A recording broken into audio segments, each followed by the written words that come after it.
Hello, Sean and Elise. There we go. Here are your AutoCAD drawings for the engineer.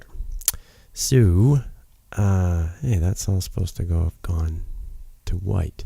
Oh, well, anyways, whatever. That here is the first floor. Just going to do something here. Regen. There.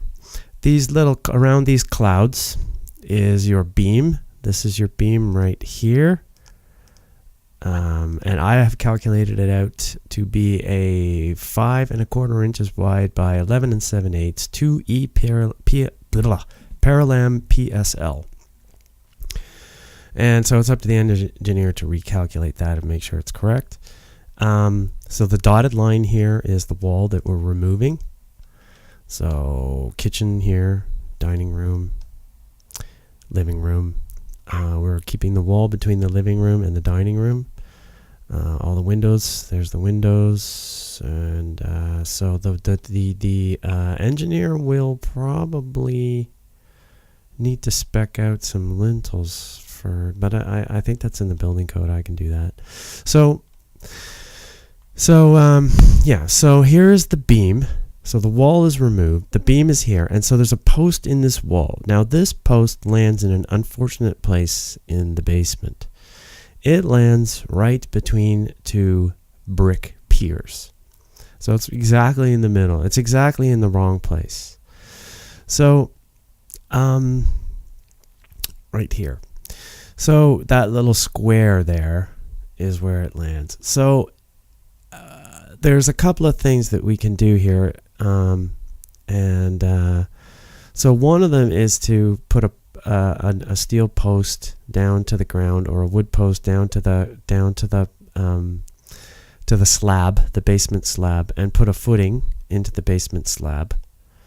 And then another would be to do that, replace this beam with a steel beam, this main beam in the basement with a steel beam, and get rid of these two brick piers. So then you'd have one small post in the middle. And that would probably be a steel post, because this would have to, if you were going to replace this beam, it would have to probably be a steel beam.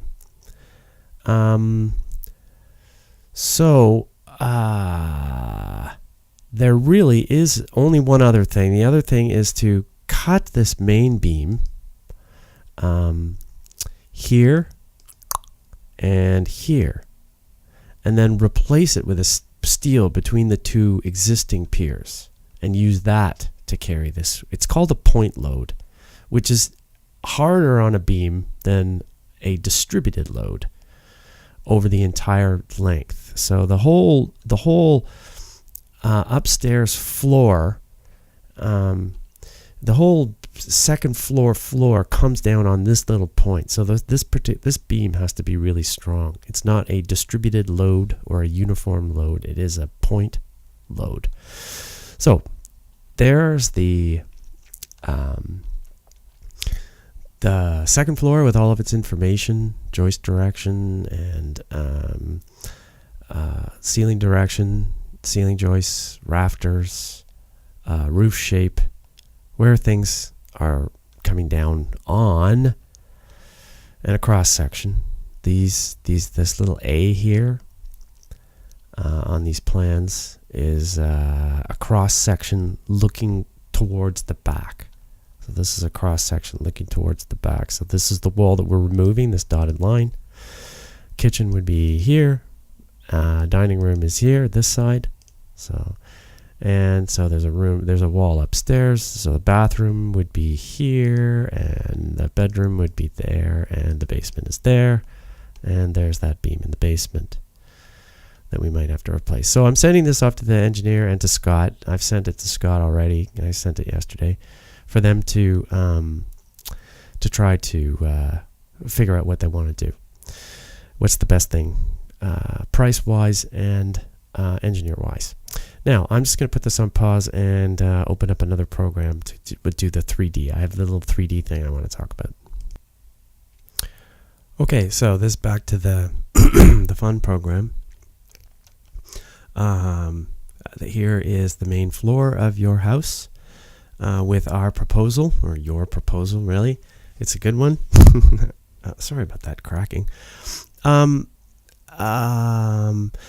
there is something that I want to talk about here. There is going to be a beam that you will see, which I have not shown so far. So, no biggie, I guess, but there will be a beam. Now, how deep it is, it depends on how much money you want to spend. You can cut it into the ceiling and try to.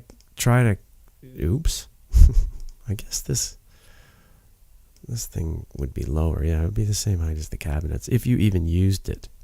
That big business there. But okay, so there's a beam, right?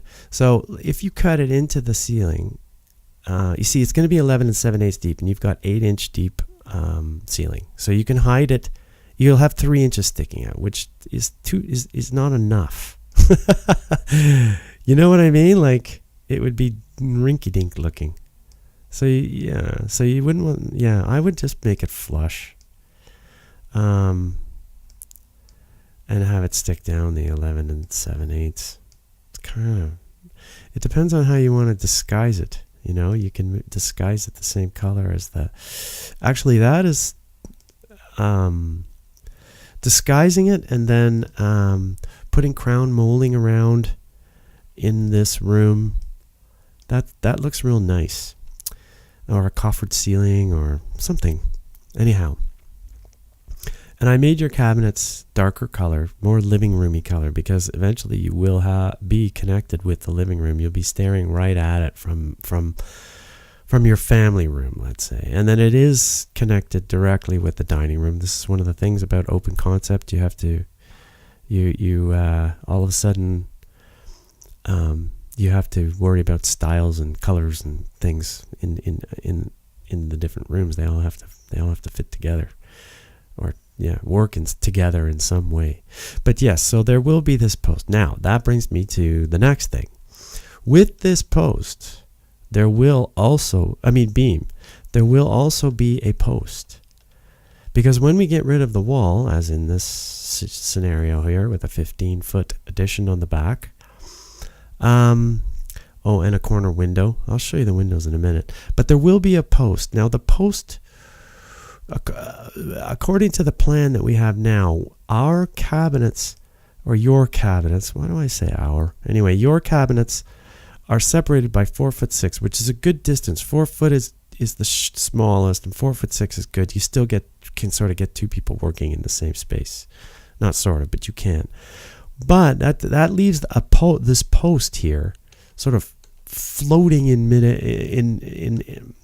disconnected and just floating around, and it doesn't look good. So I'll just show you what I just moved everything over a bit, and I did that. You can do that now for phase 1, or you can do it for phase 2. So if that post is integrated into the island, it's not so, like, if it were not integrated in the island, it just becomes just ridiculous. It has to be part of the island, or it looks dumb.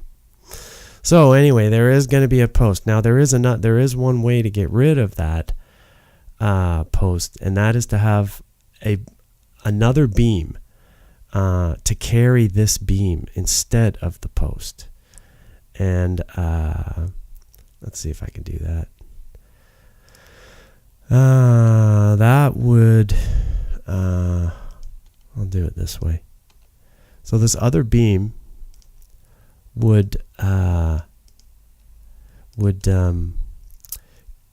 replace the post, and it might not be so bad. So I'm just going to do a sort of rudimentary there. So if that beam was there, it would carry this post at this T. Now this beam, though, at the back, the rear beam would have to be a monster beam, because you just got super weight on a very large span. Anyhow, I don't know, but so that's another thing that price will dictate. So let's just say you had one beam and another beam and no post. You would have something like this. let's get rid of the post. So yeah, so now again, it's disguising these things. How do you want to hide them? Anyway, so that's something to think of for the future. We just need to have that in mind. Problem not solved yet, but let's just keep it in mind. Okay, so I have more to say, but I'm going to cut this one short. They're too long. Anyway, I'm getting good feedback for these things, actually. So I hope they're helpful. I think they must be. Anyway, I'll talk to you soon.